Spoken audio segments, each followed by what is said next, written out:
Welcome to our YouTube channel chemical educators. तो हम यहाँ पे आईआईटी जाम के लिए आप लोगों को प्रिपेयर करवा रहे थे। तो आपका केमिकल काइनेटिक्स फिजिकल केमिस्ट्री में शुरू हुआ है और आपका इनऑर्गेनिक में क्या शुरू है, इनऑर्गेनिक में केमिकल बॉन्डिंग और पीरियोडिक प्रॉपर्टी चल रहा है। और मैं आपको मोल कॉन्सेप्ट पढ़ा रहा था और उसका हमने लेक्चर 1 अभी ख़त्म किया था। तो अभी हम चलते हैं आगे, पढ़ेंगे मोल कॉन्सेप्ट में। पिछले क्लास में हमने नंबर ऑफ मोल्स कैसे कैलकुलेट करना है उसके बारे में थोड़ा सा हमने नॉलेज गेन किया था। तो आज की क्लास में हम जनरली क्या पढ़ेंगे कि कुछ कॉन्सेंट्रेशन टर्म्स, क्योंकि जब सॉल्यूशन का बात आ जाता है तब उसका हम कॉन्सेंट्रेशन कैलकुलेट करवाते हैं, मतलब उसका कुछ कॉन्सेंट्रेशन टर्म्स रहता है। तो उसके बारे में थोड़ा हम आज देखेंगे कि क्या क्या कॉन्सेंट्रेशन टर्म्स रहता है पॉसिबल, उसके बारे में हम देखेंगे। और उसके बाद हम एक अच्छा कॉन्सेप्ट पढ़ेंगे जो है हमारा स्टोचियोमेट्रिक कोफिशिएंट क्या होता है और मिली इक्विवेलेंट क्या होता है। क्योंकि मिली इक्विवेलेंट आपके एग्जाम के पर्सपेक्टिव में, मतलब आपके कभी केमिकल रिएक्शन आप देख रहे हो उसमें कुछ कैलकुलेशन है, उसमें मिली इक्विवेलेंट आपको बहुत हेल्प करेगा। तो आज हम क्या क्या, कैसे हम मिली इक्विवेलेंट कैलकुलेट करें, क्या क्या उसका फॉर्मूलाज है, उसके बारे में थोड़ा पढ़ेंगे। उसके बाद हम आज वहां तक खत्म करके नेक्स्ट सब लेक्चर में हम उसका एप्लीकेशन क्या क्या हो सकता है मोल कॉन्सेप्ट में, उसके बारे में हम डिस्कस करेंगे।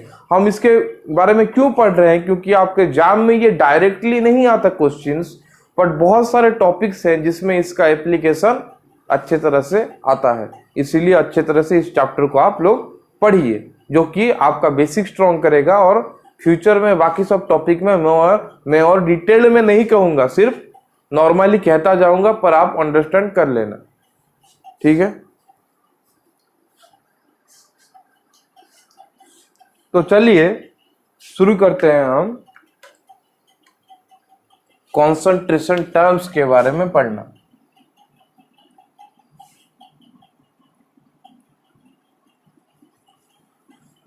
तो कॉन्सेंट्रेशन टर्म्स क्या होता है, मेनली सॉल्यूशन के लिए हम कैलकुलेट करते हैं। किसके लिए कैलकुलेट करते हैं? सॉल्यूशंस के लिए। और सॉल्यूशंस का कितना कंपोनेंट रहता है? 2 कंपोनेंट रहता है।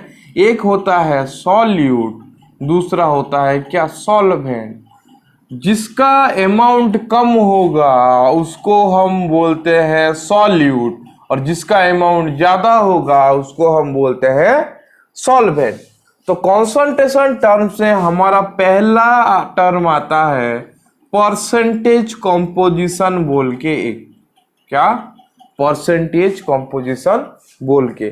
तो परसेंटेज कंपोजिशन में क्या क्या रहता है देखिए, एक रहता है परसेंटेज बाय मास, और जिसे हम मास परसेंट भी कहते हैं, और वहां पे हम क्या लिखते हैं? m/m%। दूसरा आता है हमारा परसेंटेज बाय वॉल्यूम, जिसको हम लिखते हैं वॉल्यूम बाय वॉल्यूम परसेंट। तीसरा आता है हमारा मास बाय वॉल्यूम परसेंट, जिसमें हम लिखते हैं m/v%, जिसको लिखते हैं। और चौथा आता है हमारा वॉल्यूम बाय वॉल्यूम परसेंट, और वॉल्यूम परसेंट नहीं, वॉल्यूम बाय मास परसेंट लिखते हैं, जिसमें हम v/m परसेंटेज कैलकुलेट करते हैं। तो परसेंटेज बाय मास का फॉर्मूला क्या रहता है देखिए, मास ऑफ सॉल्यूट लिख लिया। परसेंटेज मतलब क्या है? परसेंटेज मतलब जो गिवन है डिवाइडेड बाय टोटल इंटू 100 बोलते हैं। तो हर वक्त हम किसका निकालते हैं? सॉल्यूट का निकालते हैं, क्योंकि उसका अमाउंट लेस होता है, उसका निकालते हैं। मास ऑफ टोटल मतलब क्या है? Solution into 100। वैसे वॉल्यूम बाय वॉल्यूम का होगा volume of solute divided by volume of solution into 100। Mass by volume percent का होगा mass of solute by volume of solution into 100। वैसे वॉल्यूम बाय मास परसेंट का होगा volume of solute by mass of solution into 100। Into 100। तो यहाँ पे आप simply क्या कर सकते हो, इनका यूनिट अगर पूछा तो आप ऐसे भी लिख सकते हो, मास अगर केजी में लिया तो केजी में लिया तो ये तो यूनिटलेस हो जाएगा।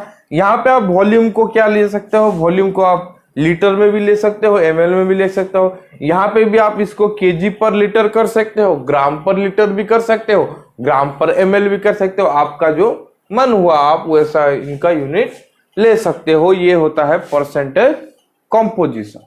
समझ में आया? तो इसको नोट डाउन कर लीजिए।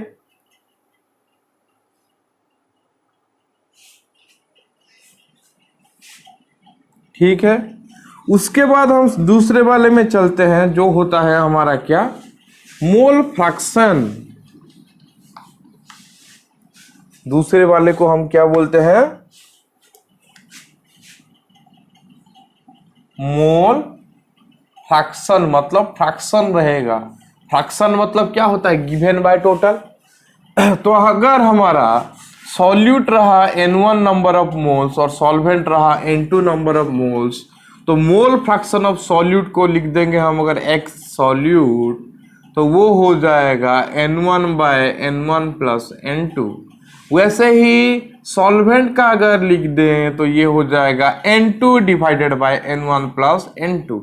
यहाँ पे n1 क्या है, number of moles of solute, n2 है number of moles of solvent.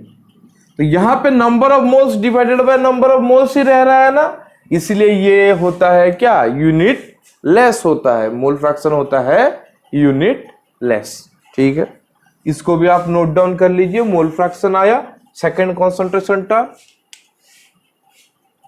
ठीक है, उसके बाद हम क्या आएंगे, उसके बाद हम आएंगे तीसरे वाले में, जिसको हम बोलते हैं स्ट्रेंथ।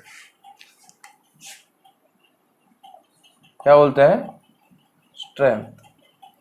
तो स्ट्रेंथ को हम कैपिटल एस भी लिखते हैं। तो स्ट्रेंथ इक्वल टू होता है क्या, स्ट्रेंथ इक्वल टू होता है mass of solute divided by volume of solution in litre होता है। मतलब कितना मास पर लीटर है उसको हम बोलते हैं क्या, स्ट्रेंथ। इसको हम जनरल यूनिट ग्राम पर लीटर लेते हैं। आप चाहे तो केजी पर लीटर भी ले सकते हो स्ट्रेंथ, पर ग्राम पर लीटर हम जनरली यूज करते हैं। मतलब मास को हम लेते हैं ग्राम में और वॉल्यूम को हम लेते हैं किसमें, लीटर में। इसको अगर हम ऐसे भी लिख सकते हैं कि mass of solute into 1000 by volume of solution in ml। इन क्या लिख सकते हैं, ml लिख सकते हैं। अगर ml में गिवन हो तो ऐसे करके हम लिख सकते हैं। तो ये अगर ग्राम में हो और ये ml में हो तो हमें यूनिट क्या मिल जाएगा, ऐसे अगर फॉर्मूला करेंगे तो ग्राम पर लीटर में हमें मिल जाएगा। समझ में आया? ये हो गया हमारा स्ट्रेंथ। उसके बाद फोर्थ नंबर हमारा आता है क्या, मोलारिटी। क्या आता है, मोलारिटी, जिसको हम कैपिटल M भी लिखते हैं। तो मोलारिटी क्या था, आपको याद है क्या होता था, number of moles of solute. किसका, सॉल्यूट का। मैं लिख नहीं रहा हूं क्योंकि नंबर ऑफ मोल्स कुछ हम ऐसे अगर कैलकुलेट करेंगे, कुछ लिखा नहीं हो तो हम सॉल्यूट मान के ही चलेंगे। और वॉल्यूम ऑफ सॉल्यूशन इन क्या होता था, लीटर। तो इसको हम लिख सकते हैं molarity equal to number of moles into 1000 by volume in क्या लिख सकते हैं, ml लिख सकते हैं। उसके बाद नंबर ऑफ मोल्स को हम लिख सकते हैं given weight by molecular weight into 1000 by क्या लिख सकते हैं, given weight by molar weight हम लिख सकते हैं। क्योंकि हमारा मास और वेट सेम होगा अगर ग्रेविटेशनल फोर्स सेम होगा तो ये हो गया हमारा मोलारिटी का टर्म। तो मोलारिटी का यूनिट क्या आता है, मोलारिटी का यूनिट आता है मोल लीटर इनवर्स, और मोल पर लीटर आता है मोलारिटी का यूनिट। ठीक है,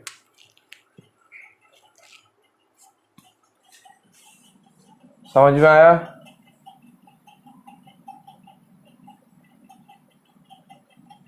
इसको आप नोट डाउन कर लिए होंगे। अभी चलते हैं नेक्स्ट में, जो है हमारा कॉन्सेंट्रेशन टर्म क्या है? नॉर्मालिटी।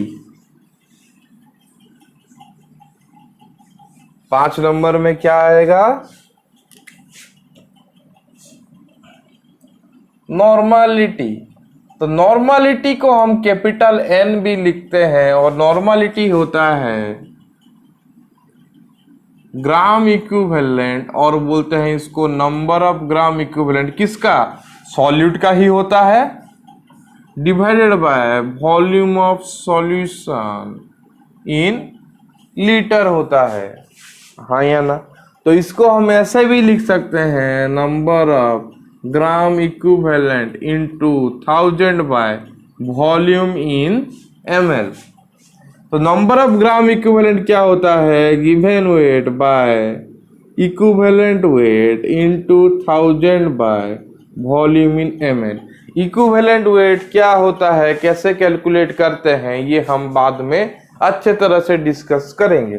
तो पहले इसका फॉर्मूला लिख देते हैं। इक्विवेलेंट वेट होता है molar weight by valency factor into 1000 by V in ml। तो इसको हम लिख सकते हैं W by MW into valency factor into 1000 by V ml में। ये हो गया हमारा किसका फॉर्मूला? नॉर्मालिटी का फॉर्मूला। तो हम सबको पता है कि W बाय MW इंटू ये होता है मोलारिटी।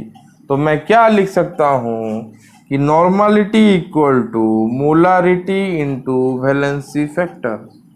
हाँ या ना? ये मैं कंक्लूजन मुझे मिल सकता है, ये कंक्लूजन मुझे मिल सकता है। ठीक है, तो यहां पे हमें एक टर्म मिल गया है, क्या? Valency factor. तो ये क्या होता है, इसके बारे में हम थोड़ा पढ़ लेते हैं। ठीक है,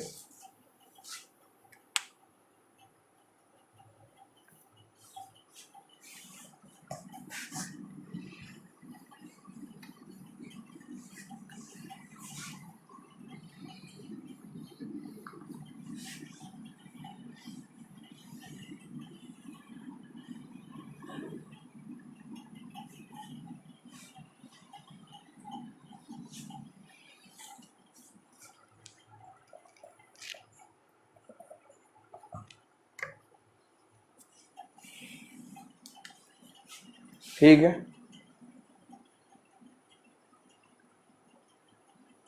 तो वैलेंसी फैक्टर क्या होता है, देखिए आप। तो पहला केस आएगा वैलेंसी फैक्टर में, एसिड के लिए वैलेंसी फैक्टर क्या होता है? एसिड के केस में वैलेंसी फैक्टर इक्वल टू होता है क्या? Basicity of acid. एसिड, और इसको क्या बोल सकते हैं? Number of replaceable H plus ions. Number of replaceable H plus ions भी हम बोल सकते हैं। ठीक है, तो मेरा अगर एसिड है, अगर मेरा एसिड है, जैसे ऐसे लिख लीजिए, एक HCl है, एक H2SO4 है, एक HNO3 है, और एक HClO4 है। ठीक है, तो क्या होगा, इसमें रिप्लेसेबल हाइड्रोजन एक है तो इसका वैलेंसी फैक्टर एक, इसका दो है तो दो, इसका भी कितना है? एक है, इसका भी कितना है? एक है। अगर मेरा ऐसा भी हो एसिटिक एसिड, इसका भी रिप्लेसेबल हाइड्रोजन एक है तो इसका भी वैलेंसी फैक्टर क्या होगा? 1 ही होगा। अभी देखिए, अगर मेरा H3PO4 दिया है ऑर्थोफॉस्फोरिक एसिड, इसमें 3 हाइड्रोजन रिप्लेस होता है तो इसका वैलेंसी फैक्टर कितना होगा? 3 होगा। और एक दिया होगा H3PO3 और एक दिया होगा H3PO2। तो इनका अगर हम स्ट्रक्चर काट के देखें तो नंबर ऑफ रिप्लेसेबल हाइड्रोजन इसके पास 2 रहता है, इसके पास 1 रहता है। कैसा होगा स्ट्रक्चर, वो आपको इनऑर्गेनिक में अच्छे तरह से पढ़ाया जाएगा। फिर भी आप जानना कि नंबर ऑफ रिप्लेसेबल हाइड्रोजन मतलब जो OH ग्रुप जो लगा रहता है, सेंट्रल एटम है, सेंट्रल एटम, उससे जितना OH ग्रुप लगा रहता है उतना ही उसका क्या रहता है? नंबर ऑफ रिप्लेसेबल हाइड्रोजन, मतलब जो हाइड्रोजन ऑक्सीजन के साथ लिंकेज हुआ रहता है वो होता है रिप्लेसेबल। वैसा एक आएगा H3BO3, जो बोरिक एसिड आप लोग यूज करते हो कैरम खेलने में, वो बोरिक एसिड का भी होता है 1, क्योंकि उसका स्ट्रक्चर ही ऐसा बनता है कि उसका बेसिसिटी 1 होगा। नोट डाउन कर लीजिए।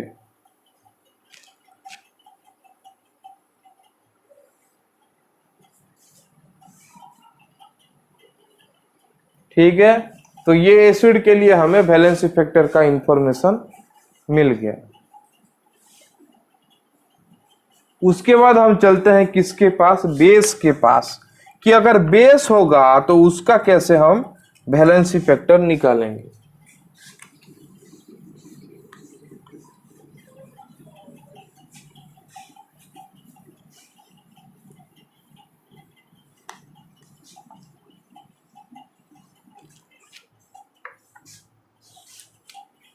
तो बेस अगर होगा सेकंड केस, तो उसमें वैलेंसी फैक्टर इक्वल टू क्या होगा, उसका बेस का एसिडिटी और क्या बोल सकते हैं हम, number of replaceable OH minus, OH minus.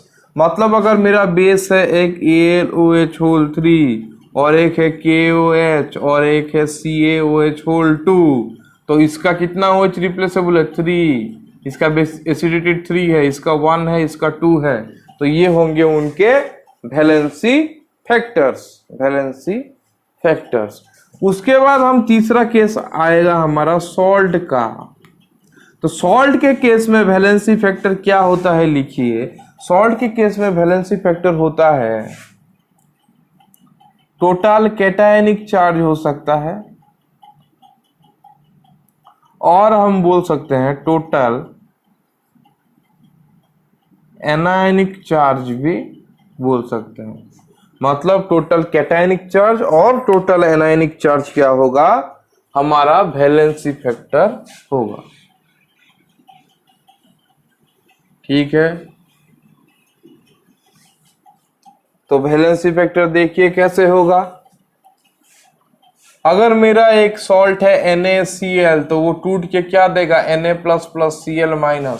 तो इसका टोटल कैटायनिक चार्ज 1 है, टोटल एनायनिक चार्ज भी 1 है, तो इसका वैलेंसी फैक्टर कितना होगा, 1 होगा। वैसे अगर है Na2SO4, तो वो टूट के क्या देगा, 2Na++SO4 2-। तो इसका कैटायनिक चार्ज टोटल कितना है, 2। एनायनिक चार्ज टोटल भी कितना है, 2 है, तो इसका वैलेंसी फैक्टर होगा 2। समझ में आया। उसके बाद देखिए और एक सॉल्ट अगर ऐसा होगा,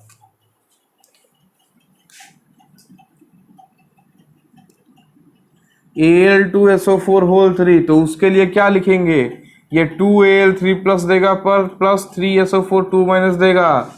तो टोटल कैटायनिक चार्ज कितना होगा, 3 × 2 6, एनायनिक भी 3 × 2 6, तो वैलेंसी फैक्टर कितना हो जाएगा, 6 हो जाएगा।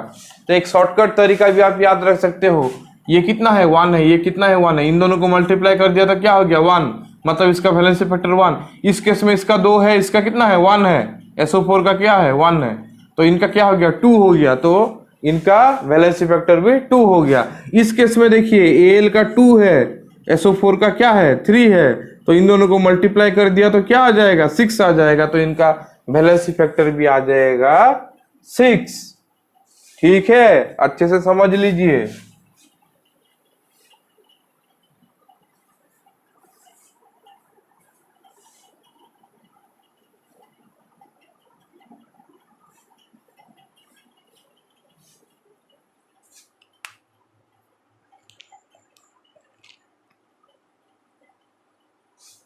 अभी देखते हैं अगर डबल सॉल्ट हुआ होगा तो क्या होगा।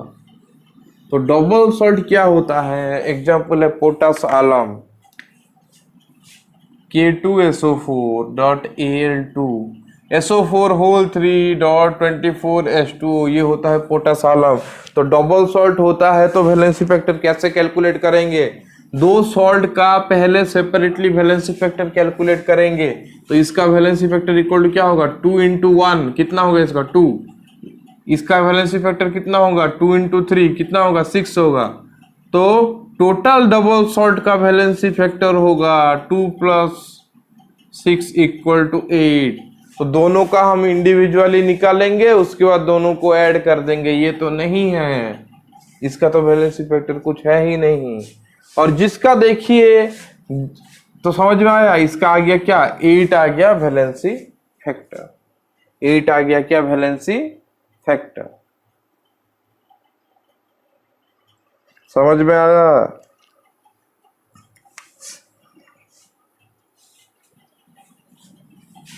तो ये हो गया हमारा सॉल्ट का केस, ये हो गया हमारा सॉल्ट का केस। अभी देखते हैं हम कुछ एटम्स और मॉलिक्यूल्स होंगे तो क्या होगा। कुछ एटम्स दिया है, वैलेंसी फैक्टर क्या होगा। कुछ मॉलिक्यूल्स दिया है और उनका वैलेंसी फैक्टर क्या होगा। अगर पकड़ लीजिए मेरा H दिया है और एक Br दिया है और एक I दिया है, ऐसे पकड़ लीजिए, और एक नाइट्रोजन दिया है और एक क्या दिया है, आप सोचो क्या दिया होगा, Cl दिया है, ऐसे कुछ दिया है। तो H का वैलेंसी फैक्टर होता है 1, Br का भी 1, I का भी 1, N का 3, Cl का 1। ठीक है। और ऑक्सीजन अगर दिया होगा तो उसका होता है क्या, 2। तो आगे अगर हम इसको मॉलिक्यूल बना दें तो H2, इसको Br2 लिख सकते हैं, इसको I2 लिख सकते हैं, इसको N2 लिख सकते हैं, इसको Cl2 लिख सकते हैं और इसको O2 लिख सकते हैं। तो इनका वैलेंसी फैक्टर क्या होगा, इसका डबल हो जाएगा 2, इसका भी 2, इसका भी 2।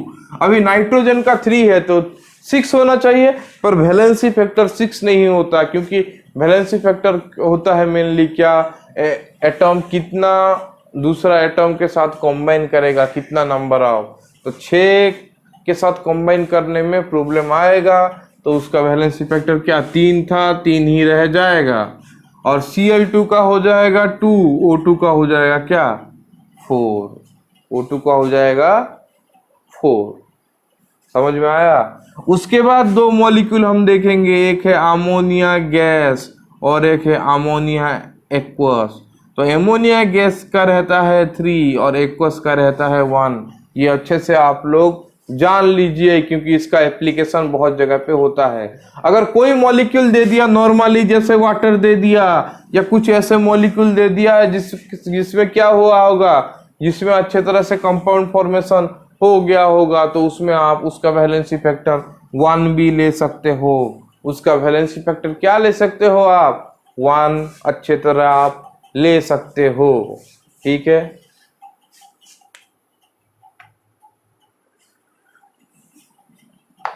मतलब अगर मॉलिक्यूल का कुछ ऐसा निकल नहीं रहा वैलेंसी फैक्टर, तो उसका आप बाय डिफॉल्ट 1 ही ले जाते हो।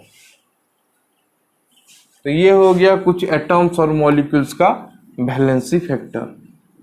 उसके बाद हम नेक्स्ट कॉन्सेंट्रेशन टर्म पढ़ेंगे, जो है 6 नंबर हमारा क्या होगा, हमने मोलालिटी। मोलालिटी तो 6 नंबर में क्या आएगा, मोलालिटी, जिसको हम स्मॉल m लिखते हैं। क्या लिखते हैं, स्मॉल m लिखते हैं।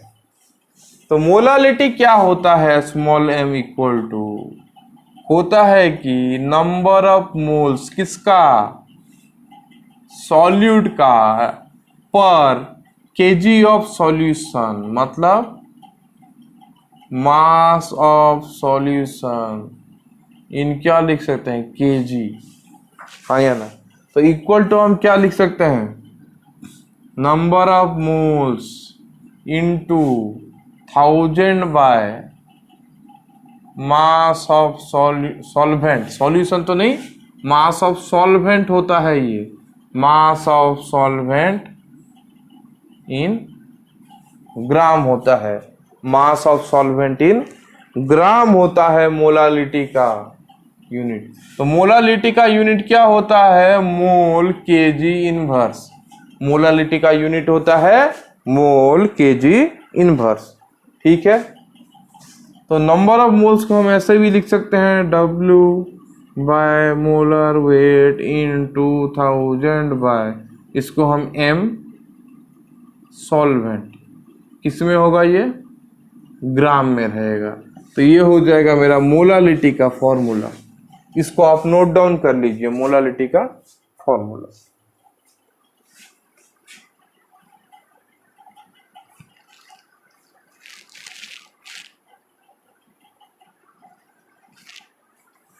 ठीक है। उसके बाद 7 नंबर पे हम आएंगे फॉर्मेलिटी। तो फॉर्मेलिटी को एफ भी लिखते हैं। तो आप देखिए जैसे आपका NaCl है वो कभी एक यूनिट होके नहीं रहता, ऐसा एक क्लोज पैक स्ट्रक्चर होके रहता है, हाँ या ना।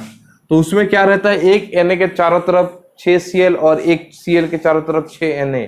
तो उसमें हम क्या करते हैं, कॉमन यूनिट लेते हैं। तो उसका जो कॉमन यूनिट लेते हैं, एम्पिरिकल फॉर्मूला लेते हैं, उसको बोलते हैं NaCl, और उसको ही बोलते हैं हम क्या उसका फॉर्मूला यूनिट। तो फॉर्मेलिटी होता है number of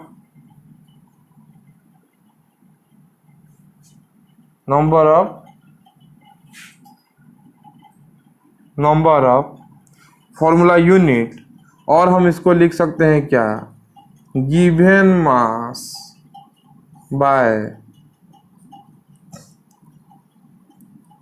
formula mass into 1000 by volume in ml। क्या होगा, given mass by formula mass into 1000 by volume in ml लिख सकते हैं फॉर्मेलिटी को। अगर लीटर में वॉल्यूम दिया है तो क्या हो जाएगा, ये 1 बाय वॉल्यूम इन लीटर हो जाएगा। ठीक है, नोट डाउन कर लीजिए।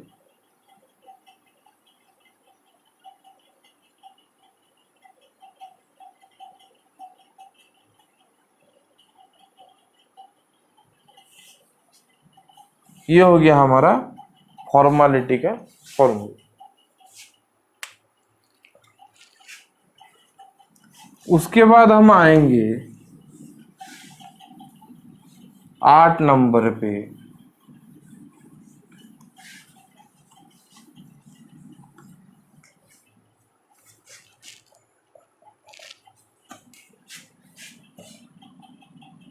क्या ppm पढ़ेंगे, मतलब पार्ट्स पर मिलियन के बारे में हम पढ़ेंगे। मतलब एक मिलियन में कितना पार्ट सॉल्यूट है उसके बारे में पढ़ेंगे। तो पार्ट्स पर मिलियन भी हमारा 3 टाइप का होता है। एक होता है मास बाय मास, दूसरा होता है मास बाय वॉल्यूम, तीसरा होता है वॉल्यूम बाय वॉल्यूम। समझ में आया। तो मास बाय मास का फॉर्मूला क्या होता है, mass of solute divided by mass of solution into 10⁶। वैसे ही मास बाय वॉल्यूम का होता है mass of solute divided by volume of solution into 10⁶। और वॉल्यूम बाय वॉल्यूम का होता है volume of solute by volume of solution into 10⁶। ठीक है। तो इन दोनों का तो यूनिटलेस हो जाएगा क्योंकि दोनों सेम ही है। पर इस केस में आप यूनिट अपने हिसाब से भी ले सकते हो, पर जनरली इसका हम यूनिट लेते हैं mg पर लीटर में। मैक्सिमम जगह पे बाय डिफॉल्ट हम इसका यूनिट क्या लेते हैं, mg पर लीटर लेते हैं। ठीक है, नहीं तो दूसरा भी आप ले सकते हैं, नहीं तो इसको μg by ml, microgram by ml भी इसका यूनिट ले सकते हैं। ये दोनों यूनिट क्या है, इसका यूनिट सबसे ज्यादा चलता है, मतलब सबसे ज्यादा ये दोनों यूनिट यूज करते हैं। ठीक है,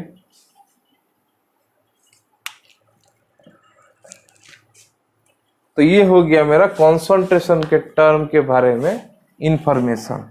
तो अभी कॉन्सेंट्रेशन टर्म और वैलेंसी फैक्टर के बारे में हमें इंफॉर्मेशन मिल गया। अभी हम स्टोइचियोमेट्रिक कोफिशिएंट क्या होता है और मिली इक्विवेलेंट क्या होता है उसके बारे में थोड़ा डिस्कस कर देंगे। ठीक है, तो अभी हम डिस्कस करते हैं किसके बारे में, स्टोइचियोमेट्रिक कोफिशिएंट के बारे में। स्टोइचियोमेट्रिक कोफिशिएंट के बारे में कि वो क्या होता है, क्योंकि बहुत सारों ने पढ़ा होगा स्टोइचियोमेट्रिक कैलकुलेशन बोल के एक चीज होता है, उसके बारे में सुना होगा। ठीक है, तो स्टोइचियोमेट्रिक कोफिशिएंट क्या होता है, स्टोइचियोमेट्रिक कोफिशिएंट क्या होता है कि अगर हमारा एक रिएक्शन है, पकड़ लीजिए Na plus Mb giving rise to ZC, तो ये जो N है, M है और Z है, इन सब को हम क्या बोलते हैं? स्टोइचियोमेट्रिक कोफिशिएंट, हाँ या ना? स्टोइचियोमेट्रिक कोफिशिएंट इन सब को हम बोलते हैं। समझ में आया? तो जो स्टोइचियोमेट्रिक कोफिशिएंट हमारा रहता है ना, जो स्टोइचियोमेट्रिक कोफिशिएंट हमारा रहता है, वो हमें क्या बोलता है कि कितना रिएक्टेंट रिएक्ट होके कितना प्रोडक्ट फॉर्म किया है। मतलब ये बोलेगा n moles of A will react with m moles of B to give Z moles of C, Z moles of C। मतलब बोल देगा ये n moles of A जो मेरा है इक्विवेलेंट है किसके साथ? m moles of B के साथ इक्विवेलेंट है, equivalent to Z moles of C के साथ, Z मोल्स ऑफ C के साथ इक्विवेलेंट है। ठीक है, हाँ या ना? नोट डाउन कर लीजिए।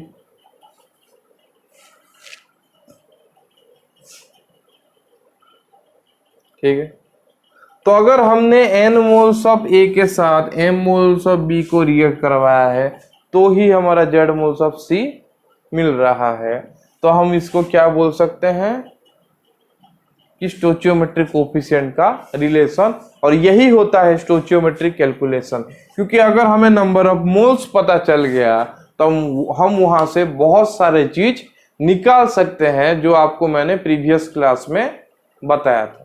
ठीक है,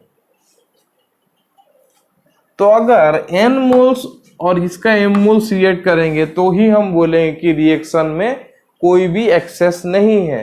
अगर कोई भी एक्सेस होगा तो रिएक्शन ऐसा क्या होगा बोल नहीं सकते। कोई भी एक्सेस होगा तो उस केस में लिमिटिंग रिएजेंट का कॉन्सेप्ट आएगा, जिसके बारे में मैं आपको बाद में डिस्कस अच्छे तरह से करवाऊंगा। ठीक है, तो इसको आप नोट डाउन कर लीजिए, स्टोइचियोमेट्रिक कोफिशिएंट के बारे में है ये।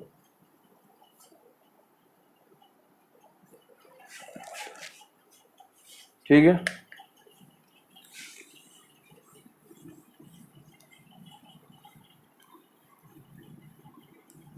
उसके बाद क्या आएंगे, एक टर्म हमारा आएगा क्या? मिली इक्विवेलेंट। क्या आएगा? MEQ लिखेंगे, जिसको हम बोलते हैं क्या? मिली इक्विवेलेंट। तो मिली इक्विवेलेंट का कॉन्सेप्ट क्या कहता है? मिली इक्विवेलेंट का कॉन्सेप्ट कहता है for a reaction, for a chemical reaction, if reactants are not in excess, अगर कोई रिएक्टेंट एक्सेस में नहीं है, और लिख सकते हैं reactants are not in excess, then क्या बोल सकते हैं? Milliequivalent of reactant equal to हम बोल सकते हैं मिली इक्विवेलेंट ऑफ प्रोडक्ट। मतलब अगर कोई रिएक्शन हो रहा है R+Q P दे रहा है तो हम बोल सकते हैं कि milliequivalent of R equal to milliequivalent of Q equal to milliequivalent of P। क्या होना चाहिए कि R और Q में से कोई भी एक्सेस नहीं होना चाहिए। R और Q में से कोई भी एक्सेस नहीं होना चाहिए, एक्सेस नहीं होना चाहिए। ठीक है, तो मिली इक्विवेलेंट के टर्म्स में ये बोलते हैं। तो मिली इक्विवेलेंट टर्म्स में क्या बोलते हैं? लिमिटिंग रिएजेंट, वो भी बता देता हूं। नंबर ऑफ मोल्स वाला तो है, सेम कॉन्सेप्ट है, सिर्फ क्या है थोड़ा नाम हमने बदल दिया है। कॉन्सेप्चुअली सब चीज सेम है, ये चीज आप अच्छे तरह से याद रखना। आप उस मेथड से करो या इस मेथड से करो, आंसर एक ही आने वाला है।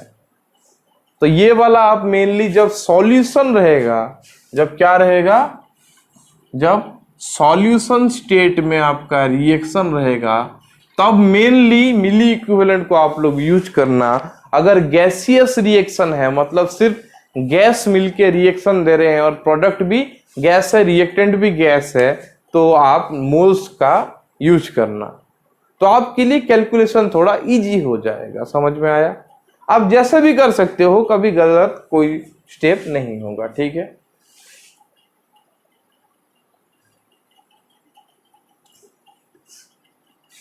अगर ऐसे R प्लस क्यू पी दिया है, अगर milliequivalent of R greater than milliequivalent of Q है, तो हम बोल सकते हैं क्या, हम बोल सकते हैं कि R हमारा एक्सेस है, R हमारा एक्सेस है, और हम Q को बोलते हैं लिमिटिंग रिएजेंट, जिसके बारे में बाद में हम अच्छे तरह से पढ़ेंगे। आप उसका टेंशन मत लो, बाद में इसके बारे में हम अच्छे तरह से पढ़ के इसके रिलेटेड प्रॉब्लम्स भी करवाएंगे। तो हम Q को बोलते हैं लिमिटिंग रिएजेंट और बोलते हैं कि R किस में है, एक्सेस में है, R एक्सेस में है। ठीक है, तो इस केस में क्या हो जाएगा, milliequivalent of Q equal to milliequivalent of P हम बोलेंगे, और मिली इक्विवेलेंट ऑफ R क्या होगा, कुछ रिएक्ट होगा जो Q के इक्वल है, बाकी सब क्या होगा, लेफ्ट, मतलब बाकी सब रह जाएगा। इसके बारे में बाद में हम डिटेल में पढ़ेंगे, आप अभी इतना ही सिर्फ लिख लीजिए। थोड़ा सा जनरल इंफॉर्मेशन के लिए मैं ये बता दिया हूं। तो अभी देखिए, ये चीज हमें जानने के लिए, ये इंफॉर्मेशन हमें पाने के लिए हमें मिली इक्विवेलेंट कैलकुलेट करना सीखना पड़ेगा। क्योंकि यहाँ पे देखिए, अगर हमें मिली इक्विवेलेंट ऑफ रिएक्टेंट मिल गया तो हम प्रोडक्ट का भी मिली इक्विवेलेंट निकाल सकते हैं, और हमें अभी देखना है उसका फॉर्मूला, जैसे हम मिली इक्विवेलेंट से नंबर ऑफ मोल्स निकाल सकें, नहीं तो हमें क्या अमाउंट ऑफ सब्सटेंस, नहीं तो वॉल्यूम ऑफ गैस, ये सब हम निकाल सके। कैसे हम निकाल सकते हैं उसके बारे में हम पढ़ेंगे उसके बारे में हम पढ़ेंगे। तो अगर हम एक एग्जांपल लिख लिए, क्या पकड़ लीजिए, zinc plus H2SO4 giving rise to ZnSO4, तो हम क्या लिख सकते हैं कि milliequivalent of Zn equal to milliequivalent of H2SO4 equal to milliequivalent of, क्या बोल सकते हैं, ZnSO4 plus H2 equal to milliequivalent of क्या होगा, H2 होगा। कब, जब इन दोनों में से कोई भी एक्सेस ना हो, जब इन दोनों में से कोई भी एक्सेस ना हो तब। ठीक है, तो नोट डाउन कर लीजिए। तो इसके बाद हम मिली इक्विवेलेंट का कैलकुलेशन सीखेंगे कि कैसे होता है वो।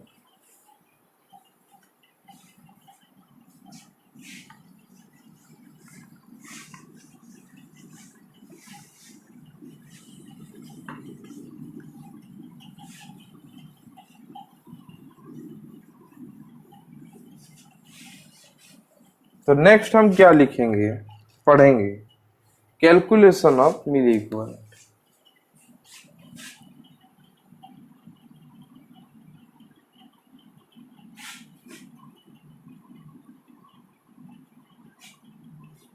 Calculation of milli equivalent.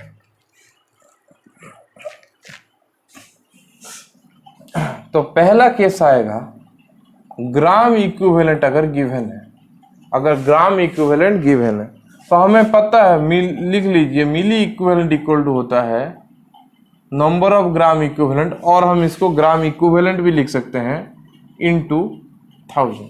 क्या होता है, milliequivalent equal to number of gram equivalent into 1000 होता है। और यहां से ही हम ग्राम इक्विवेलेंट का वैल्यू पुट करते करते बाकी का वैल्यू मिलता हमें जाएगा।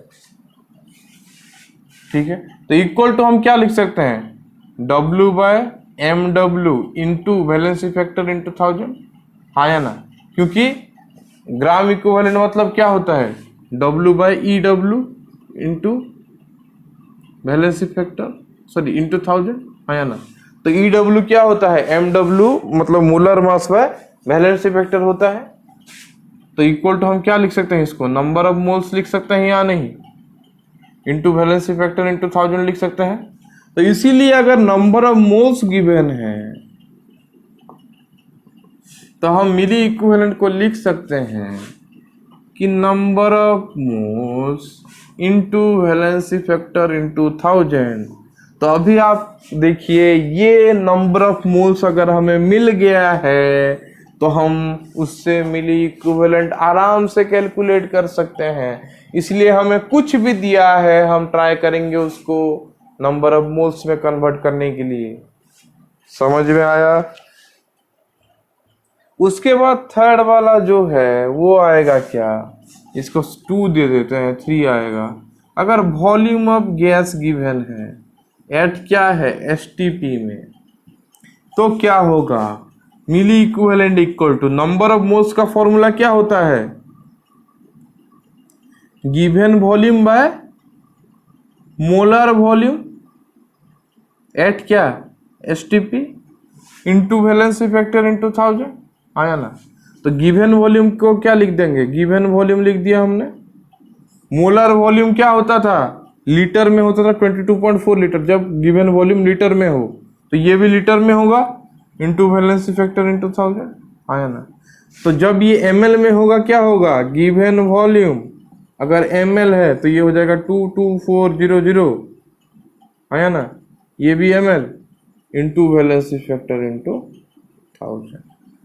तो ये हो गया हमारा MEQ का फॉर्मूला। अगर लीटर में है तो क्या होगा और ml में है तो क्या होगा।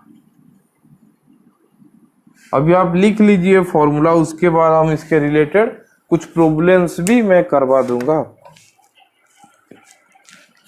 नोट डाउन कर लीजिए अच्छे तरह से लिख लीजिए।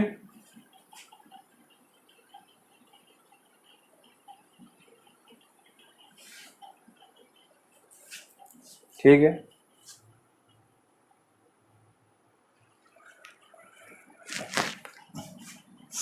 उसके बाद हम आते हैं 4 number.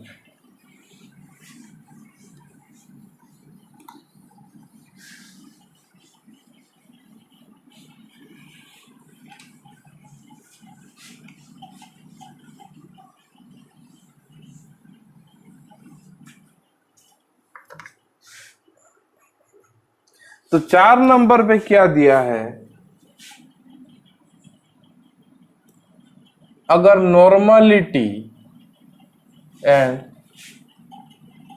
Volume of solution given है तो कैसे होगा, देखिए तो कैसे होगा देखिए। तो आपको पता है कि नॉर्मलिटी इक्वल टू क्या होता है, W/EW into 1000 by volume in ml होता है। हाँ या ना, होता है ना। दैट इक्वल टू हम लिख सकते हैं W/EW into 1000 equal to N into VML। तो ये मेरा क्या होता है, यही मेरा मिली इक्विवेलेंट होता है या नहीं। तो दैट इंप्लाइज मैं लिख सकता हूँ milliequivalent equal to N into VML, N into V in ml। उसके बाद अगर मैं फिर से मुझे बोला कि 5 नंबर में molarity and volume of solution given है तो क्या करना है। मुझे पता है कि normality equal to molarity into valency factor होता है, तो इधर मैं पुट कर दिया MEQ equal to molarity into valency factor into volume in ml।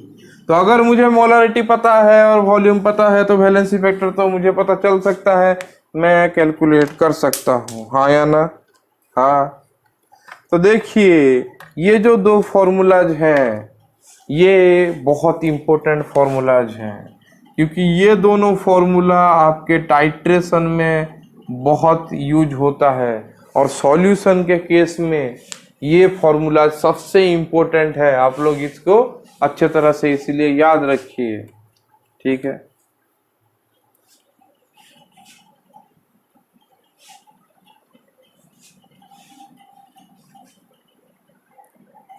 उसके बाद हम चलते हैं 6 नंबर फॉर्मूला पे। अगर नंबर ऑफ मॉलिक्यूल्स गिवन है तो कैसे कैलकुलेट करें?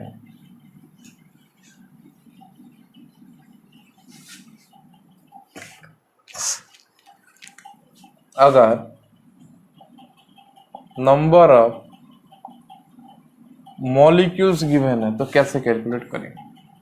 तो आपको पता है कि मिली इक्विवेलेंट इक्वल टू क्या होता है? Number of moles into valency factor into 1000।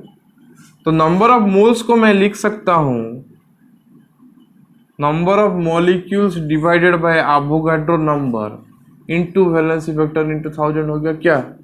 Milli equivalent. तो नंबर ऑफ मॉलिक्यूल्स अगर दिया होगा तो मैं ऐसे करके मिली इक्विवेलेंट कैलकुलेट कर सकता हूँ, हाँ या ना?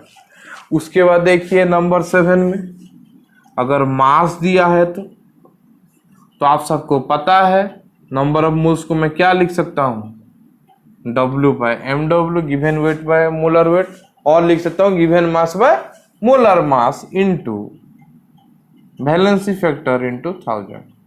यहाँ पे मैं वेट और मास को सेम ही ले रहा हूँ क्योंकि आपको कितने बार बोल दिया हूँ ग्रेविटेशनल फोर्स सेम है। तो ऐसे हो सकता है, ठीक है, अगर मास लिया तो। उसके बाद देखिए 8 नंबर पे अगर नंबर ऑफ ग्राम एटम्स, और इसको हम ग्राम एटम्स भी बोल सकते हैं, और ग्राम मॉलिक्यूल्स और ग्राम आयोन्स दिया है तो कैसे हम निकालेंगे? तो नंबर ऑफ ग्राम एटम्स अगर एटम हो, ग्राम मॉलिक्यूल्स अगर मॉलिक्यूल हो, ग्राम आयोन्स अगर आयोन्स हो, तो हमें पता है, क्या पता है? हमें पता है कि उनका क्या रहता है, उनका क्या रहता है, उनका जो वैल्यू होता है वो नंबर ऑफ मोल्स के साथ सेम रहता है। तो मैं MEQ इक्वल टू क्या लिख सकता हूँ? इसको ग्राम एटम्स लिख सकता हूँ, और क्या होगा, ग्राम आयोन्स लिख सकता हूँ, और ग्राम मॉलिक्यूल्स, तीनों में से जो भी हो, इनटू वैलेंसी फैक्टर इनटू 1000 लिख सकता हूँ, मिली इक्विवेलेंट का फॉर्मूला, ठीक है। इस सब को आप नोट डाउन कर लीजिए, और ये फॉर्मूला को एक चार्ट बना के अलग से पेपर में लिख के अपने पास रख लीजिए, क्योंकि ये आपको हर वक्त काम देगा जब भी आप कोई केमिकल कैलकुलेशन करोगे, ठीक है।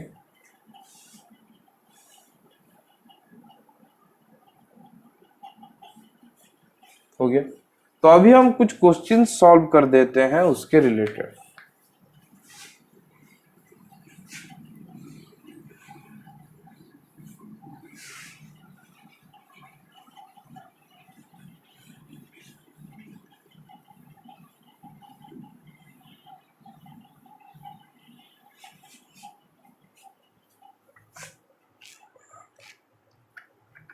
तो पहला क्वेश्चन लिखिए, calculate MEQ in the following, calculate MEQ in the following, ठीक है।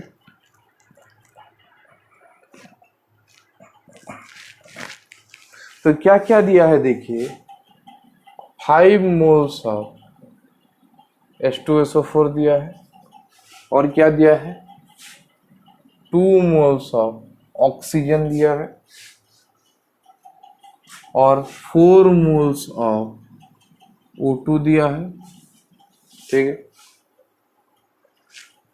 उसके बाद 0.1 मोल्स ऑफ AlCl3 दिया है, और एक क्वेश्चन में दिया है 0.2 मोल्स ऑफ H3PO2, और दिया है 0.1 मोल्स ऑफ H3BO3, और एक दिया है 6 मोल्स ऑफ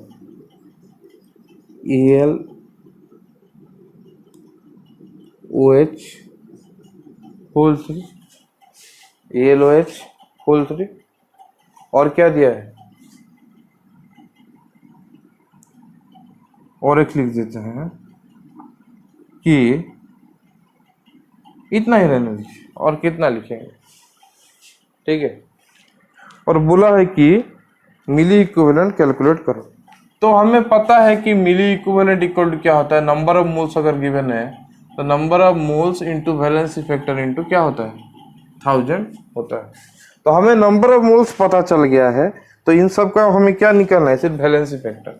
तो इसका वैलेंसी फैक्टर कितना होता है, number of replaceable hydrogen 2, oxygen का वैलेंसी फैक्टर कितना होता है 2, O2 का होता है 4, इसका होता है कितना 3, मतलब टोटल कैटायनिक चार्ज और एनायनिक चार्ज। इसका होगा क्या वैलेंसी फैक्टर H3PO2 का 1, नंबर ऑफ रिप्लेसेबल हाइड्रोजन, इसका वैलेंसी फैक्टर कितना होता है 1, और इसका वैलेंसी फैक्टर होता है कितना 3।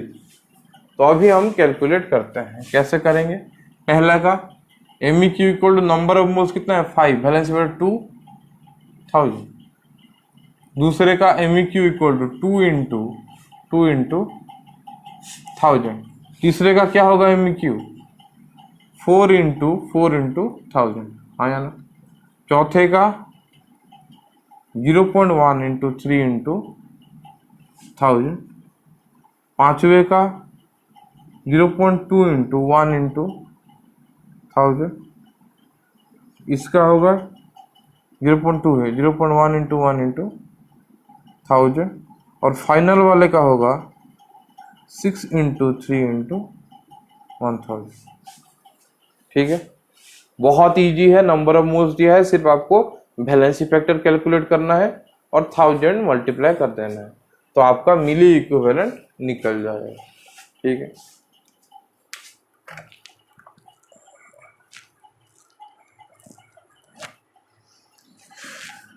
तो यहां तक आप नोट डाउन कर लीजिए फटाफट, उसके बाद हम नेक्स्ट क्वेश्चन में जाएंगे।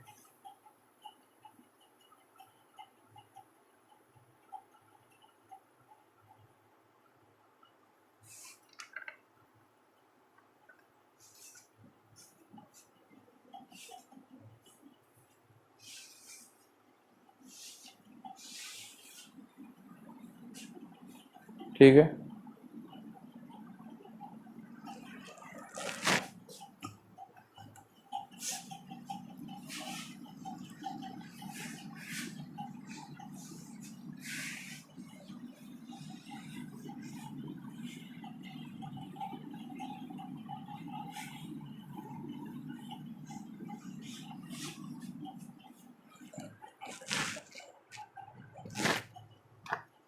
ठीक है। तो उसके बाद क्या आएगा हमारा, उसके बाद हमारा आएगा क्वेश्चन दिया है, वही क्वेश्चन और एक, कैलकुलेट मिली इक्विवेलेंट किसका ऑफ द फॉलोइंग। एक में दिया है 5.6 litre of oxygen at STP, second में दिया है 11.2 litre of 11.2 litre of NH3 gas at क्या STP ही देगा। थर्ड दिया है 5.6 ml of Cl2 gas at STP। तो कैसे कैलकुलेट करेंगे, मिली इक्विवेलेंट इक्वल टू क्या है, given volume by molar volume into valency factor into 1000। तो पहले वैलेंसी फैक्टर निकालो, O2 का वैलेंसी फैक्टर कितना होगा 4, NH3 गैसियस है तो उसका 3, Cl गैसियस है तो Cl2 उसका 2, आया ना। तो पहले मिली इक्विवेलेंट इक्वल टू क्या होगा, गिवन वॉल्यूम क्या है 5.6 है, आया ना। मोलर वॉल्यूम किस में है, तो गिवन वॉल्यूम किस में है, लीटर में है, तो नीचे भी क्या रहेगा मोलर वॉल्यूम में लीटर में, तो 22.4 इंटू वैलेंसी फैक्टर इंटू 1000 हो जाएगा, आया ना।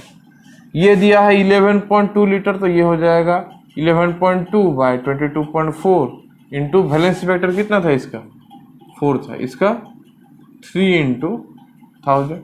हाँ या ना, ये तो समझ में आ गया होगा आप लोगों को।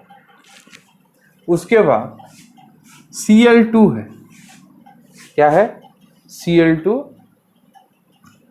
गैस है, तो उसका मिली इक्विवेलेंट क्या होगा देखिए, उसका मिली इक्विवेलेंट क्या होगा देखिए,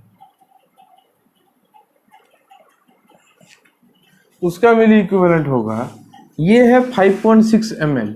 तो अगर गिवन वॉल्यूम हम 5.6 ml में ले रहे हैं तो मोलर वॉल्यूम भी किस में रहेगा ml में रहेगा, इंटू 2 इंटू 1000 होगा हमारा आंसर, 2 इंटू 1000 होगा हमारा आंसर। ठीक है, तो ये तो वॉल्यूम वाला काम खत्म हो गया। हाँ या ना, तो नेक्स्ट हम चलते हैं किस में, नेक्स्ट चलते हैं अगर मोलरिटी एंड नॉर्मलिटी दिया होगा तो क्या करें। तो 4 नंबर पे दिया है 0.1 200 ml ऑफ 0.1 नॉर्मल H2SO4, और एक दिया है 200 ml ऑफ 0.1 मोलर H2SO4, और एक दिया है 6 में 100 ml ऑफ 0.1 NHNO3, और दिया है 50 ml ऑफ 0.1 MHNO। ठीक है, इनका मिली इक्विवेलेंट कैलकुलेट करने के लिए बोला। तो मिली इक्विवेलेंट इक्वल टू क्या होता है, normality into volume in ml होता था, आया ना, और मोलरिटी जब रहता था तो molarity into valency factor into volume in ml रहता था।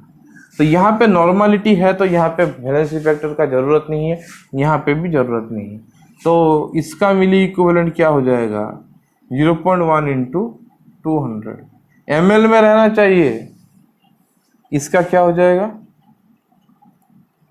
0.1 इंटू 200, 0. इसका नहीं, इसका हो जाएगा MEQ इक्वल टू 0.1 इंटू क्या हो जाएगा 100 ml में। हाँ या ना, अभी मोलरिटी अगर है तो वैलेंसी फैक्टर चाहिए, इसका है वैलेंसी फैक्टर 2, इसका है 1, तो इसका मिली इक्विवेलेंट क्या हो जाएगा 0.1 इंटू वैलेंसी फैक्टर इंटू, इसका क्या हो जाएगा 1 इंटू 1 इंटू 50। ठीक है, समझ में आया, नोट डाउन कर लीजिए। अगर 8 नंबर में एक दे दिया होगा कि पकड़ लीजिए 100 लीटर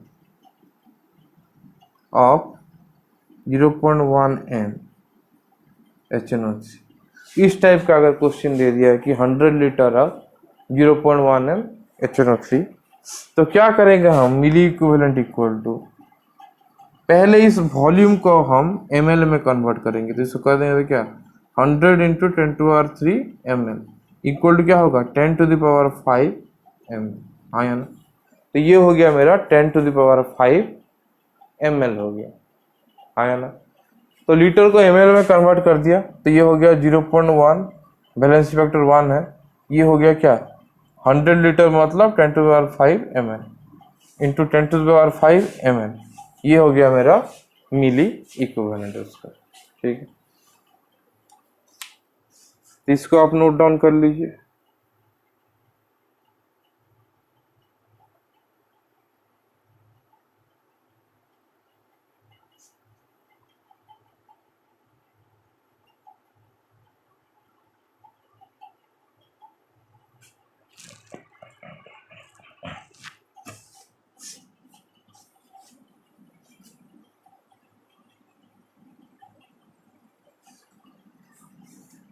ठीक है,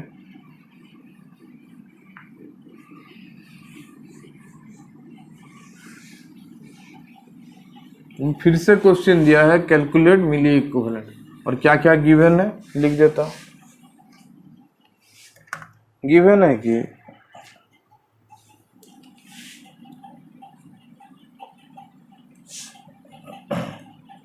500 ml ऑफ 0.1 नॉर्मल AlCl3 और एक दिया है क्या 100 ml of 0.5 normal AlOH whole 3। एक बेस दिया है और एक सॉल्ट दिया है, उसमें भी हम ऐसे ही निकालेंगे क्या, ऐसे ही निकालेंगे हम उसमें भी वैलेंसी फैक्टर। तो नॉर्मल दिया है तो वैलेंसी फैक्टर का जरूरत नहीं है। इसका मिली इक्विवेलेंट क्या हो जाएगा 0.1 इंटू 500। इसका क्या हो जाएगा 0.5 इंटू 100। हाँ या ना, समझ में आया यहाँ तक सबको। अभी अगर ये नॉर्मलिटी के जगह मोलरिटी दिया होगा तो क्या हो जाएगा, देखिए या नॉर्मल के जगह ये मोलर दिया है तो हो जाएगा 0.1 इंटू वैलेंसी फैक्टर 3 है इसका 3 500। इसका भी वैसा हो जाएगा 0.5 इंटू 3 इंटू 100। वैलेंसी फैक्टर निकालना तो मैं आपको बता दिया, ठीक है। अभी सी में दिया है 0.1 Na ऑफ H2SO4। डी में दिया है 5 Na ऑफ ऑक्सीजन और उनका पूछा है मिली इक्विवेलेंट कैसे कैलकुलेट करना है, और इनका पूछा है मिली इक्विवेलेंट कैसे कैलकुलेट करना है। तो कैसे कैलकुलेट करेंगे, सिंपल बात है, MEQ इक्वल टू क्या होगा, नंबर ऑफ मोल्स को नंबर ऑफ मॉलिक्यूल्स में कन्वर्ट करो तो नंबर ऑफ मॉलिक्यूल्स, हाँ या ना, और एटम्स, अगर एटम है तो एटम, मॉलिक्यूल है तो molecules, divided by Na into valency factor into 1000, हाँ या ना। तो क्या हो जाएगा इसका milli equivalent 0.1 Na by Na into valency factor है इसका 2 इंटू 1000 इक्वल टू हो जाएगा 0.1 इंटू 2 इंटू 1000, हाँ या ना, कैलकुलेट कर लेना। इसका वैसा मिली इक्विवेलेंट ऑक्सीजन का कितना है, वैलेंसी फैक्टर 2 है, इक्वल टू हो जाएगा 5 Na by Na into 2 into 1000 equal to हम लिख सकते हैं 5 इंटू 2 इंटू 1000। तो ये मिल गया उसका मिली इक्विवेलेंट, ठीक है।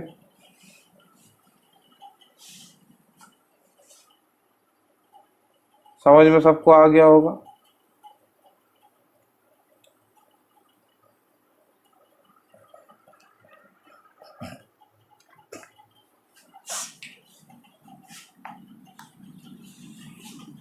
तो अभी और क्वेश्चन दे रहा है, लिखते जाइए जितना पॉसिबल है, सब मैं करवा दे रहा। एक दिया है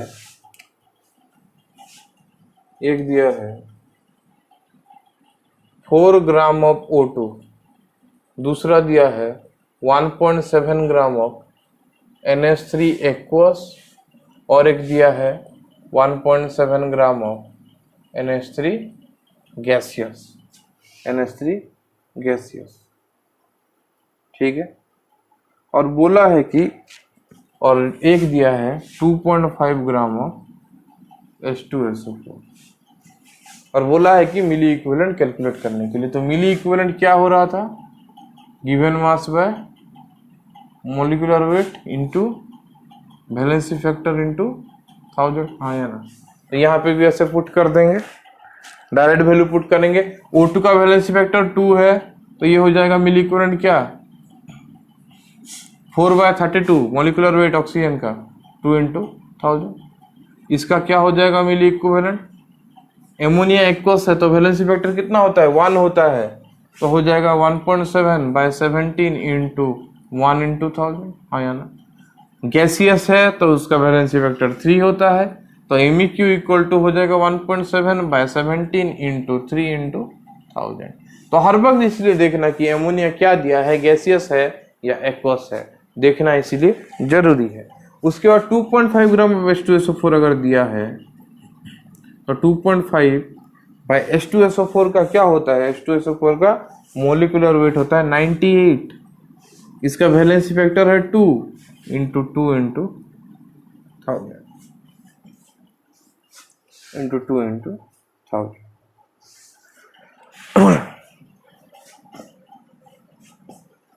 उसके बाद अगर दिया है 0.5 ग्राम आयन ऑफ Al3+ दिया है, और एक दिया है 0.5 और 0.1 और 1 ग्राम आयन ऑफ Cl-, तो उसका कैसे कैलकुलेट करेंगे देखिए।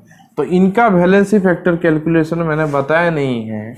तो अगर आयन्स हैं तो वैलेंसी फैक्टर क्या होता है, उनका जो चार्ज होता है वही वैलेंसी फैक्टर होता है।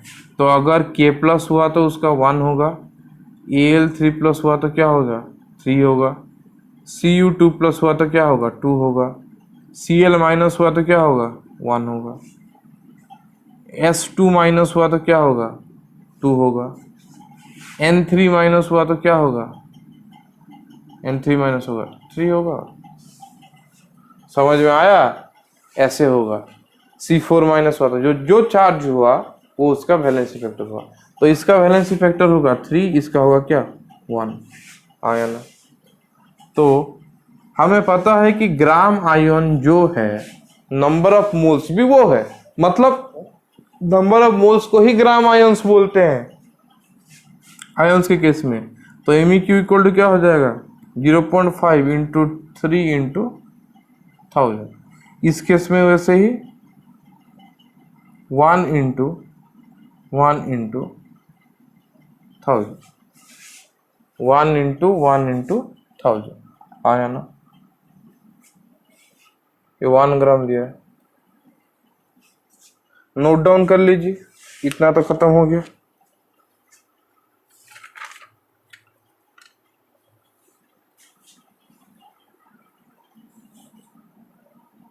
ठीक है,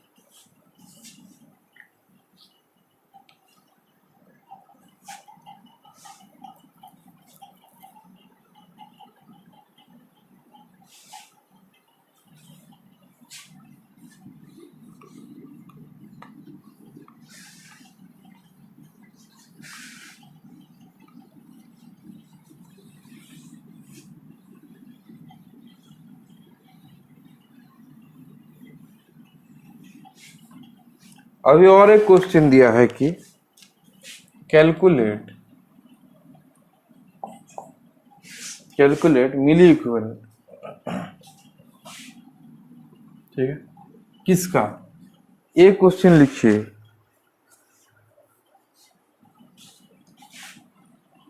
2 gram atom of aluminium, B 4 gram atom of calcium, C 4 gram atom of magnesium, D दिया है 0.5 ग्राम आटम ऑफ सोडियम। तो देखिए इसमें भी हमें वैलेंसी फैक्टर चाहिए। तो कैसे हम जानेंगे कि इनका वैलेंसी फैक्टर क्या है? जैसे Cl होता था Cl- स्टेबल होने के लिए, तो वो क्या करता था, उसका वैलेंसी फैक्टर हमारा 1 होता था Cl का, आप याद कीजिए। वैसे Al क्या कन्वर्ट होगा Al3+ में स्टेबल होने के लिए, Ca वैसे ही Ca2+ होगा स्टेबल होने में, हाँ या ना, ऑक्टेट सेटिस्फाई करने में। Mg क्या हो जाएगा Mg2+ हो जाएगा, Na क्या हो जाएगा Na+ हो जाएगा, हाँ या ना। इसमें वो लोग कन्वर्ट हो जाएंगे। तो अगर हम वैलेंसी फैक्टर कैलकुलेट करेंगे तो Al का होगा 3, इसका 2, इसका भी 2, इसका भी क्या होगा 1 होगा। तो मेरा मिली इक्विवेलेंट क्या हुआ 2 इंटू 3 इंटू 1000। इसका मिली इक्विवेलेंट क्या हुआ 4 इंटू 2 इंटू 1000। इसका हुआ 4 इंटू 2 इंटू 1000, आया ना। और सोडियम का हुआ 0.5 इंटू 1 इंटू 1000, 0.5 इंटू 1 इंटू 1000। तो आपको पता चल गया कि कैसे हमें मिली इक्विवेलेंट निकालना है। कैसे हमें मिली इक्विवेलेंट निकालना है आपको पूरा अच्छी तरह से पता चल गया होगा अभी तक। तो आज हम यहाँ तक ही पढ़ते हैं कि मिली इक्विवेलेंट कैसे कैलकुलेट किया गया है, और नेक्स्ट क्लास में हम मिली इक्विवेलेंट का एप्लीकेशन स्टार्ट करेंगे कि केमिकल रिएक्शन में उसका एप्लीकेशन किस किस जगह पे काम देता है।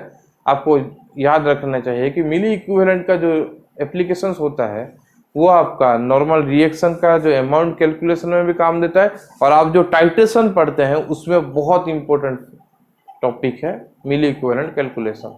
तो उसके बारे में हम ज़्यादा चर्चा करेंगे नेक्स्ट क्लास में। तो अच्छे से पढ़ाई कीजिए, घर पे रहिए और अपना ख्याल रखिए।